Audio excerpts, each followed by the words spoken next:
Hello and welcome to Law and Order SVU here on FANVERSATION. I'm so excited to be talking about SVU with my amazing co-host, Taylor Gates. Hello. Hello. Remember me in quarantine, okay? I do remember you. I am Yael Tygiel. We're in quarantine and we are discussing season 22, episode 3, Remember Me in Quarantine. Yay. Yeah. Before we get into the episode, as a reminder, we will provide this hotline for anyone who is in need. The hotline is the RAINN Hotline. It is 1-800-656-4673. 1-800-656-4673. What is 46? I was going to ask you, what does it spell? Oh, sorry. Okay, do it. Let's stage it again. Yeah. What does that spell? What is 4673? It spells hope. Wow. Thank you. You're welcome. That's right. It is 1-800-656-HOPE. And it's available for those who actually need it. It is available online as well. You can do a anonymous chat and you will be safe and anonymous, and that's great. It's confidential. They're available. I really want to make sure as we go into the holidays that people have that number and resources just in case before we get into this episode specifically. So if you need help, please reach out to RAINN. They are available. Yes. All right. This episode, Remember Me in Quarantine, I got to say, I laughed so hard the first time I watched it. It was so great. Like, just the cast of characters they had. Like, I love it when they write, like, douchey college students because it's always so much fun to watch them. So that's why I particularly really, like you said, enjoyed I think it was intentional comedy because like some of them were just such caricatures that it was just like too ridiculous to be like, you know, taking it like super seriously, even though it's a obviously super serious subject. So I had a great time personally. I will say the first time I laughed so hard multiple times. And then the second time I was like, no, I really like this episode. So it's not that I didn't like it. It's just there are parts that were funny. Yeah, I agree. So the quick cap, the SVU questions a group of college roommates when one of them, an Italian exchange student, goes missing during COVID-19 lockdown. I'm wondering if the necessity of saying COVID-19 lockdown is so that in the future, I've been thinking about this a lot recently, what it's going to look like when people watch this episode in the future. Oh, I 100% agree. I mean, it's funny. Who knows how long the show is going to keep going on? Hopefully another 22 years. Right. So when we're 22 years down the line, people are going to be like, what was going on? And like when children who haven't been born yet are watching this, they're like, what? And so they have a frame of reference, if you will. Yes. They'll be like, yes, we recall those days. We remember the quarantine. We do. We remember me in quarantine. We do. Let's jump into this episode. I took copious notes this time. There was so much happening. It was a classic whodunit. I gotta start with the idea of roommate Jenga, because if I recall how Jenga works, I don't think this is Jenga, sir. I think it's roulette. Right. I did like that line though. Like that felt very, I don't know, it was like a funny way to describe it. I really did like that that comment. Roommate Jenga. I don't know. I was trying to like figure out what that could mean, but it's very meticulous. Sure. All right. So I also got to point out that there were multiple times where Finn points out that this case is not SVU. It's missing persons. It's homicide. And Benson thankfully explains why they're keeping it, because I know on this show specifically, and I'm sure I've seen fans also, we go, why is SVU covering this case when it's homicide? So I really appreciated an explanation. I did too, and I was like kind of interested. Maybe I'm just like out of the loop. I guess I didn't realize, because I'm assuming they ripped like aspect of this from the headlines about how the homicide rate was up so high in New York. And I guess I didn't really read that anywhere. So I was a little bit like, that's like an interesting kind of thing to know, because I obviously knew New York like had really, really strict lockdowns for a long time because the cases were so high up, but I didn't realize that like the homicide rate kind of elevated with that. So I thought that was interesting. They added that in there. Yeah, it's really interesting. Sorry, little earthquake in my house. I think it's really interesting that the crime rates have changed, right? Like people have pointed out that school shootings have stopped since we've all been not in school.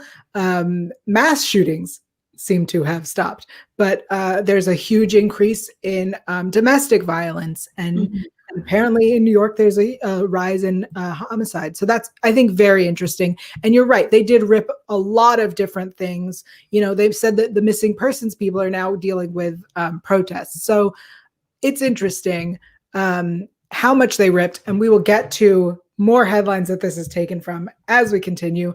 But I just had to point out, and I appreciate so much that this like note that this is a missing persons case and then it was a homicide, like, is mentioned, because we've seen, I've said it before, we've seen on the show where homicide gets a body and then goes, oh, this person was raped, and they pass it to SVU. Right. So we've never seen it go the other way. Yeah, she's like, we're just going to keep it. They're going to be fine if we just keep it. I'm like, oh, okay. Well, let's keep it then. Yeah. Because they apparently didn't have enough rapes to deal with. Yeah, okay. All right. I mean, that's good, I guess. Like, I don't think it's true. But let's just pretend like there's nothing happening. All right, so let's talk about some of our roommates. We need to speak about Lockdown Lexi, also referred to as Sexy Lexi. There was another one that she was referred to. Well, I forget the third one. Oh, there was a third. I only got. They called her so many things. I can't remember the last one. All right, well, people in the chat, if you caught a third one, we caught Lockdown Lexi, Sexy Lexi. Tell us what it is that we're missing. Yeah, there was one other one. Shoot, well, when they're talking to her and her memory's lost, and she's like, I can't remember. It's bits and pieces. I was high.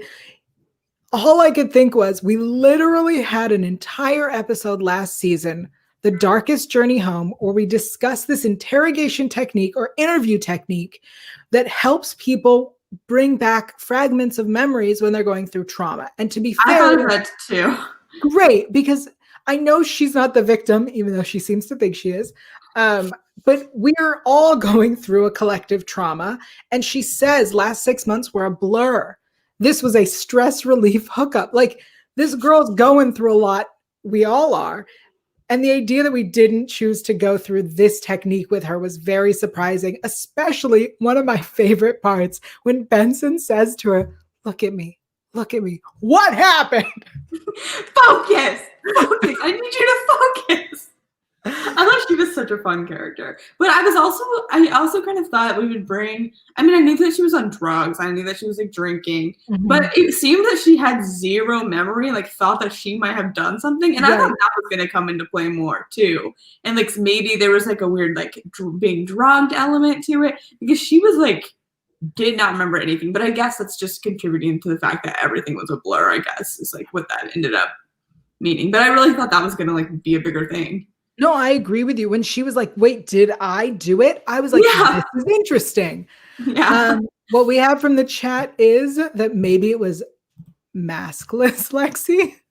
Maybe. I'm going to have to rewatch it, because I'm pretty sure there was like 3 different nicknames that the press were like throwing out for her. Maybe I'm wrong, but. Yeah. So the Lexi thing was hilariously interesting. Also, this concept of quarantine speakeasies, I would like more information. I love the idea of a speakeasy. I wish it wasn't at the risk of our lives.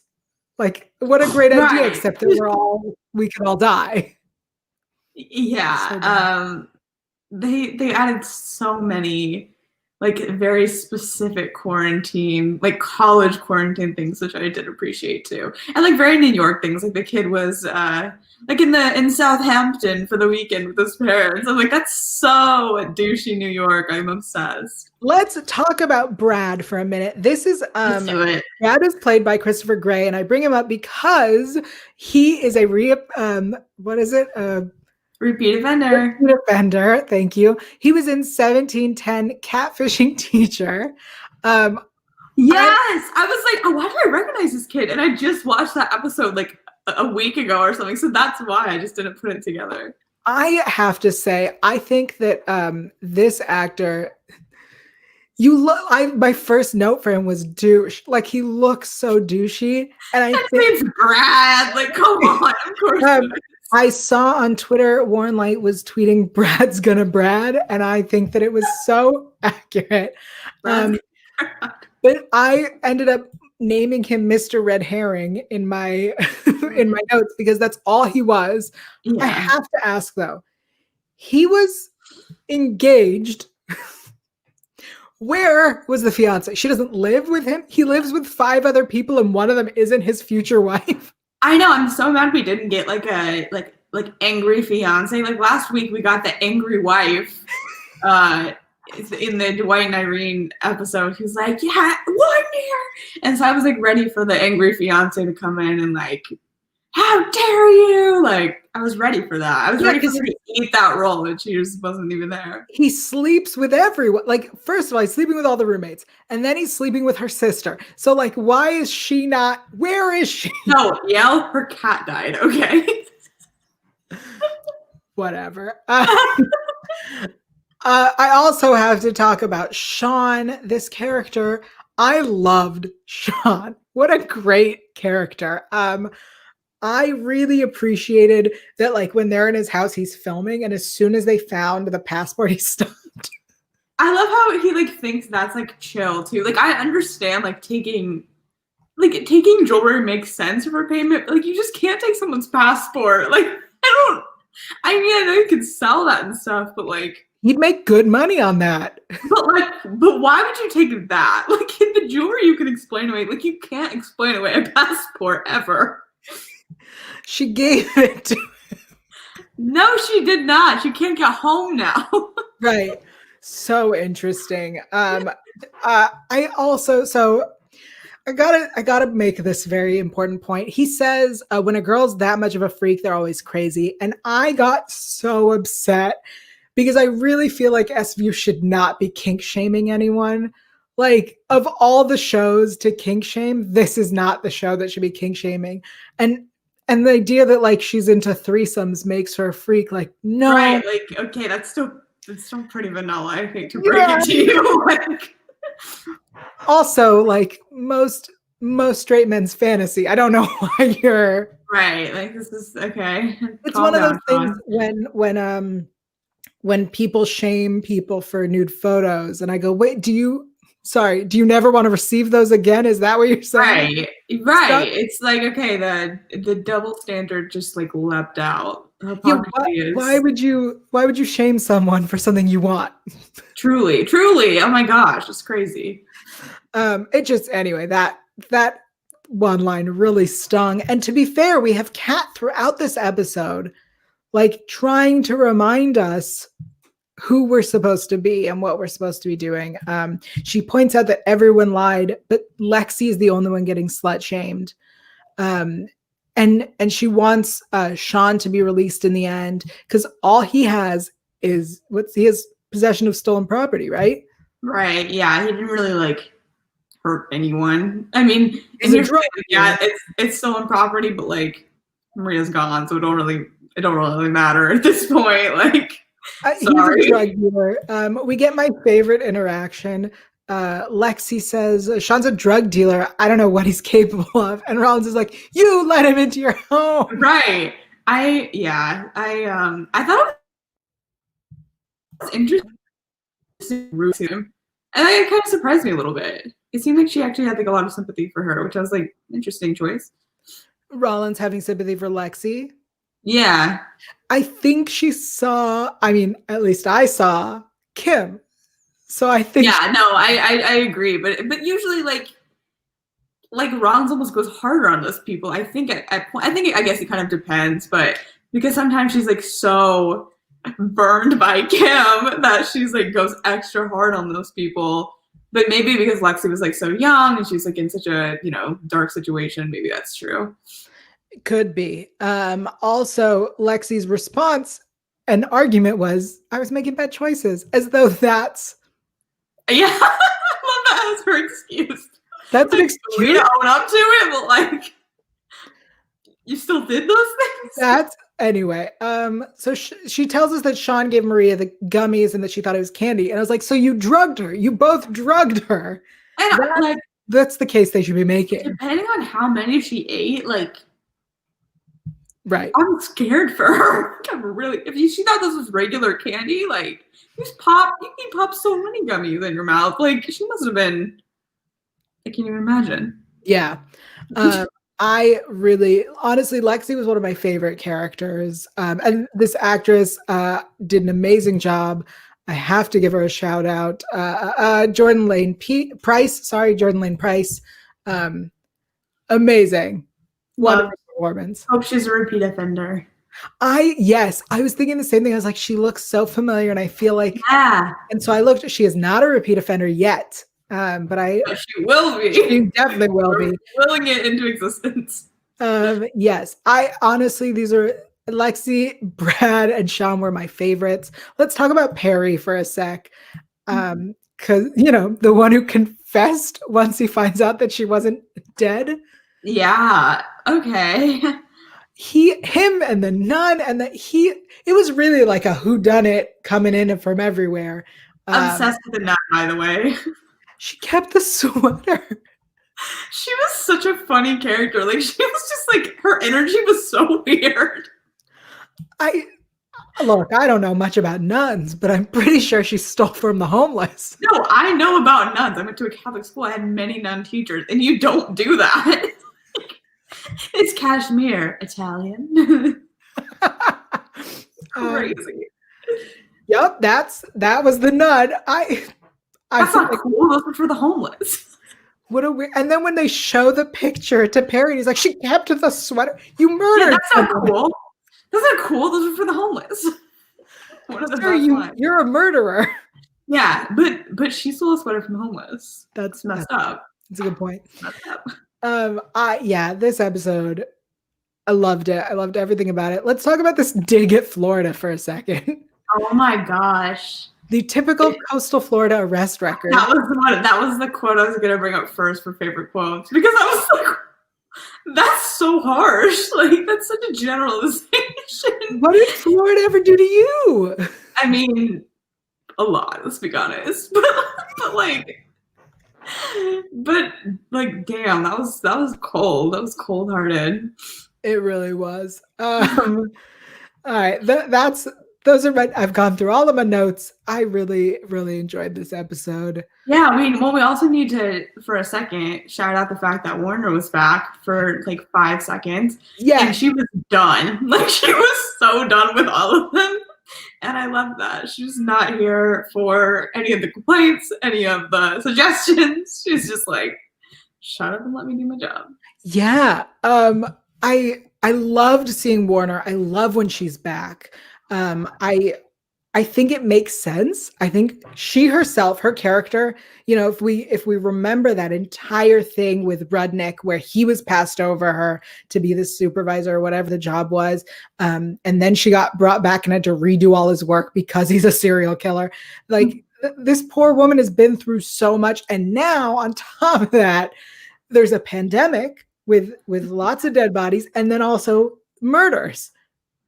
Yeah, that's why I liked that it was her specifically, because it made, I think, the audience have first of all, understand like the workload that these people are going through, and it made us had so much more compassion for those people, I think, in real life, because it's a character that we love and respect so much. So I thought that was a great choice to kind of like almost pay tribute in a way. I thought it was cool that they absolutely. All right, let's move along to best lines of the episode. Do you have some favorite lines? I sure do. I mean, we already talked about the typical arrest record, and we talked about that's not cool. Those were for the homeless. I do love the fact that we got some Olivia speaking Italiano. I thought that was great, and I love that Finn pointed out when you speak Italian, you move your hands around a lot. That was great. We're kind of a sex pro quo kind of thing. Amazing.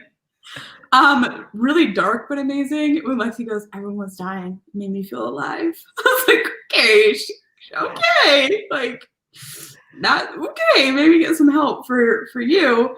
And then I also love that they just said they like tried to shout out so much pop culture. You know, Drake, Cardi B, that WAP song. Incredible. Love it. People on Twitter were losing their minds for that. Of course, Cardi B recognized it. Oh, I didn't see that. Yeah, she like someone tweeted her the video of it, and she was like, "Oh my gosh, gotta check this out." I was like, "Yes, Cardi B, you do." Cardi B's about to binge 22 seasons of a show. Cardi B, if you want to guest on our podcast, please let us know. We would love to have you. I have some favorite episodes or some favorite lines as well. I really loved the stress relief hookup. Like, yeah, true. That was good. I think definitely my favorite line is when she says, "Way to blame the victim," and Benson is like, "Maria is the victim." I like it that person. Wow, way to blame the victim. And who are you? Like, who do you think you are right now? It was great. I also liked, I didn't write the note, but Carisi, or I didn't write the quote, but Carisi doesn't think that Sean was smart enough to clean up the murder. He was like, he kept the jewelry for a month. I was like, you're kind of right. Like, he's not like really putting a lot of thought into what he's doing right now. Yeah.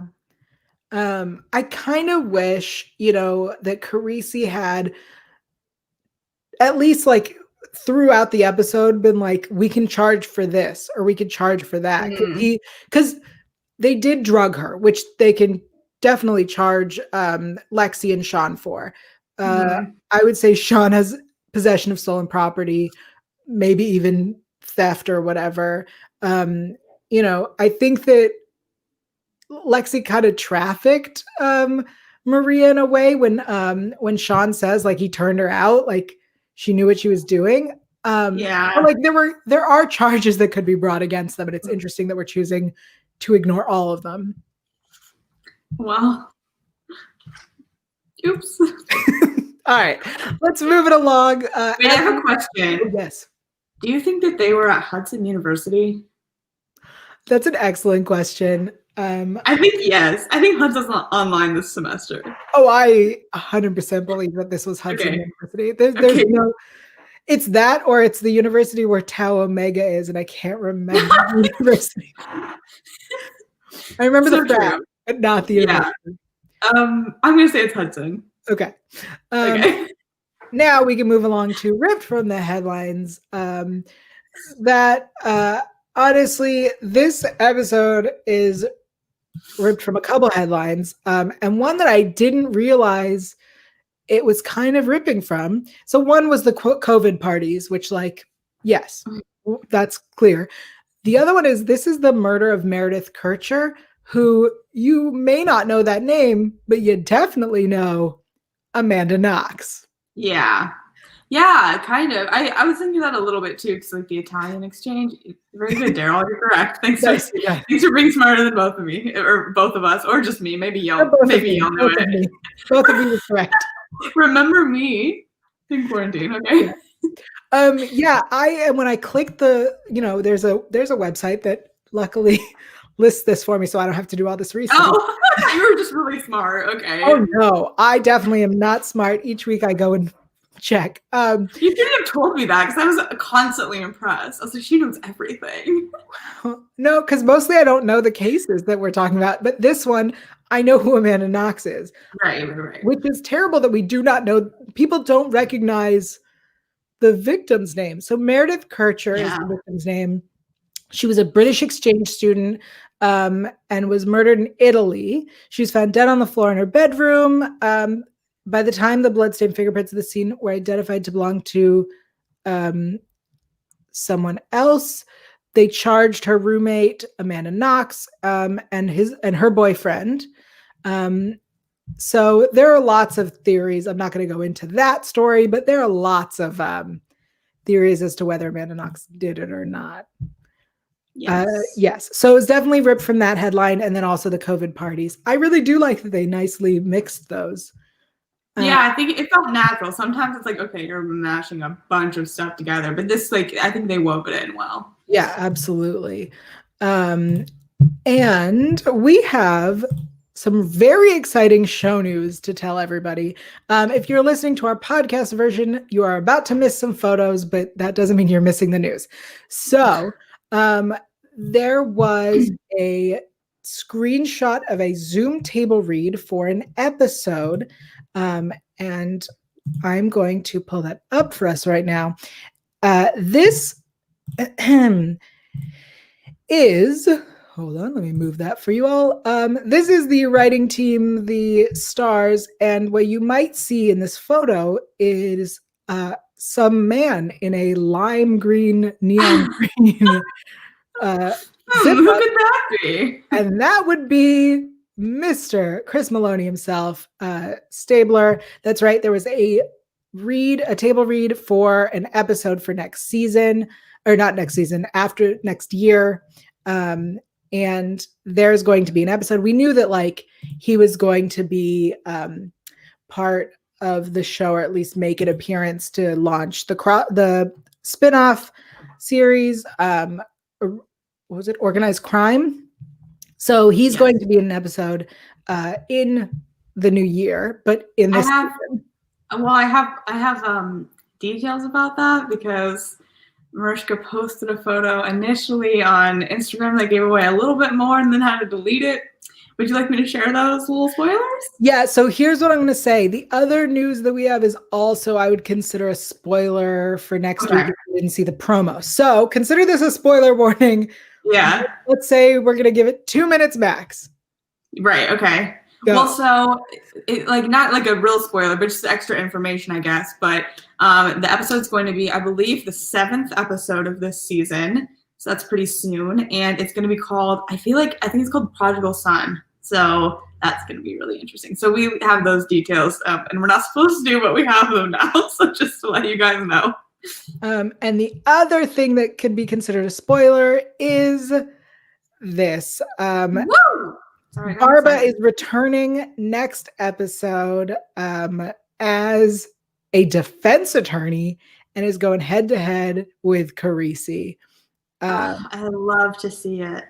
I'm so excited. As we all know, I'm a big Barisi shipper, but also I'm just a Barba fan. So this is super exciting news. All right. I'm also a fan of the enemies to lovers trope, which sounds like that's exactly what this episode's going to be. No, I'm not a fan of that trope. I love it. And with limitations, of course. Can't be like, a bad person. But when they're like academic rivals and stuff, like, I like that. So the episode is airing on January 7th. It is called Sightless in a Savage Land. That's next. Sightless. Yeah. Oh, wait. Oh, okay. I just checking that the here's recapping our news. Heck yeah. You're right, Thank Sarah. you, Sarah. This is great. I love it. We got our chat joining us today. This is a real good show today. In addition to that, we always do a weekly poll here on the show. Taylor. Yes. What was last week's poll and who won? Yes. So last week's poll, we were talking about who our favorite episode with the Gilmore Girls guest star was. In sadly last place, we have Tangled, which is the one we discussed last week, so that's a bummer. Which was season 3, episode 5. We did an old episode. We did. We did with Liza Wheel, aka Paris Geller. Yes. And then we have Escape, which it was season 5, episode 11. That was Milo's episode, correct? Yes. Hello. I think I pronounced it. Okay. And then we had Mean, which came in second place, was season 5, episode 17, with Adrienne Padalecki. I can't pronounce her last name. It's Adrienne something. She played Lindsay on Gilmore Girls. And then wasn't it Ariel? Yes. Neville? Yeah, you're right. I've been watching Friday Night Lights, so I said that actors instead because they kind of look alike. You're right. It's Ariel Kubel. It's fine. Maybe that girl has been on Friday or been on SVU too. I'll have to look that up. Anyway, oh, sorry about that. And then in first place, we have our beloved Zebras, season 10, episode 22. That is Dale Stuckey, Bing Bang Bong, and our guest star was Kelly Bishop, aka Emily Gilmore, in that episode. So Zebras won, which I figured it would, and I think its rightful place is at the top. It's a great episode. It's such a good episode. It's a classic. It's so many moments. Yeah. And then this week's poll, it's one of my favorite polls we've ever done, I think, honestly, because it's our favorite Roommate from Hell episode. We have Class, which is season 7, episode 17. Yael, do you want to give us the rundown on that one? Yes. Okay. So Class is the one with the girl who was murdered, who was selling papers at the university. And it was between the murderers could have been her childhood friend who was like her gambling partner, or her roommate who was rich and spoiled and stole her ring.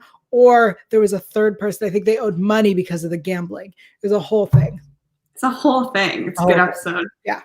We then have one of my favorite episodes of all time, which is Hot House, season 10, episode 12. That is a crazy one. That's the one with Sarah Hyland, and she like goes crazy because she's on like drugs to try to do well on like her finals and her project. She has a notebook that she wrote like a zillion crazy things in. Oh my gosh, I love that episode so much. She pushed her overboard on the boat. Like, I know this whole thing so well. I just love that episode. And then we have one of me and Yael, both of our favorites, Theater Tricks, which is the one where they're like doing the immersive theater type thing, and they all have the weird animal masks, and the one girl was jealous of the girl who got all the roles and like set this whole thing up. Great episode. And then we have this one that we've been talking about all the time on the show. So yeah, hopefully you know what happened in that one by now. And we'll tell you where to find the poll in just a bit. It's so funny about the ones that we listed. So Hot House, yes, has Sarah Hyland. But what you may not remember is the victim's sister is played by Aya Cash, who was recently Stormfront on The Boys. And in Theater Tricks, the roommate who sets up the main girl is on Glow. So like there's so it's like before they were like super famous. I love it when that happens. Like to go back and be like, oh, they're like really big now. Like that's crazy that they're on this. I love that. Yep. Those I don't have to research, and I happen to just know off the top of my head. Yeah. That's incredible. The real stuff I don't know. What people have done with their careers, I do. Yeah. All right. We implemented our newest segment here, which I love, is What Did We Learn? I'll start because I'm ready. Do it. Yeah, I always forget about this, and then I have to like really dig. Here's what I learned. Apparently, when I do something stupid or irresponsible or illegal, I can go, I was making bad choices, and that's an excuse. I love that. That was the part where I really couldn't. I was like, defend yourself. Nope. I was making bad choices. We're in a pandemic. Yeah, making bad choices. I think mine is going to be when you hear Cardi B's WAP, just chill out and start dancing. Don't kill anyone. Just enjoy it. That's what you learned. Yeah, don't kill anyone when you hear WAP. Just dance to it and have a good time. I guess then maybe you won't be in this situation. Also when you hear Drake, apparently. Yeah, but mostly not just Cardi B, Cardi B's That WAP song. Nice. Just enjoy it, lean in, love it, as you should. I love it. We learned so much on this show. We always learn so much. Don't traffic things. That's one of my favorite lessons. Such a good one. All right. Let me tell you what's happening, because we're in the month of December, which apparently has a bunch of holidays that matter to people. So we are going to take a brief hiatus, just like the show. This was the last episode of 2020. This is going to be the last S review of 2020. We will be back in January. But until then, I would like to remind everybody that you very much can reach out for help if you need it. The RAINN Hotline, once again, is 1-800-656-4673. They also have an online chat that you can use. There are other hotlines. Please reach out if you need help. I'm also going to say this. I will be around during the holidays. I'm not going anywhere. I don't celebrate the holidays. So I'm here. If anybody needs someone to talk to, I am available on social media, and we'll tell you where to find that in a minute. People have shared what they learned this episode, and I want to bring it up because I think that's yes, fun. Please. Daryl learned about the homicide rates. That's like a genuine fact. I actually did too. That's a really good one. Also, Sarah learned, be careful around them wild roommates. Period, Sarah. Roommate Jenga, never recipe for success. Thank you so much to everyone who's in our live chat. We really appreciate it. We loved talking about this show and will continue to do so in the new year. I will be probably watching reruns all December, so you can tweet at me about that or about anything going on in your life. I am around. But if people want to vote on the poll, Taylor, where are you on the internet? Yes, you guys can find me and the poll on Twitter at alphabot_Ann. You can find me on Instagram at Taylor_Gates_. I also host a podcast about Stephanie Meyer's Twilight books called The One in Forks, so give that a listen. So funny. I am everywhere at Yael Tygiel. That's YAELTYGIEL. Again, feel free to reach out on Twitter, on Instagram. I'm also on Twitch sometimes when I remember. I'm very bad at video games, so if you like to make fun of people doing that, that's the channel for you. Yeah, that's the big news, everybody. Thank you so much for joining us. Take care of yourselves. We love talking about the show with you, and we will see you in 2021. Bye.